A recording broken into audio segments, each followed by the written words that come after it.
সকালের সমস্ত কাজ সেরে এখন ফ্রি হয়ে আসলাম। পুজো দেওয়া শেষ সকালবেলায়, কিন্তু আজকে আমি এখনো চা খাইনি, মাথা পুরো গরম হয়ে আছে। তো আয়ুষের নাইট ডিউটি ছিল, আয়ুষ এসে ভাত খেয়ে ঘুমিয়ে পড়েছে। এখন আমি ব্রেকফাস্ট করতে বসবো। তো চলো তোমাদের দেখাই ব্রেকফাস্টে কি কি বানালাম। ও এসেছে কালকে, তো ও আসলেই অ্যাকচুয়ালি এগুলো স্পেশাল ব্রেকফাস্ট আমাদের হয়, না হলে হয় না। এটা হলো আলুর পরোটা, ও এক্সারসাইজ করে নিয়েছে এজন্য এতগুলো ডিম দিয়েছি ওকে। আর এটা হলো আমার মিষ্টি দই চা।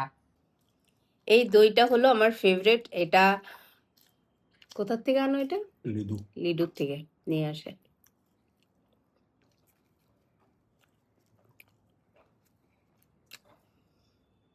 আর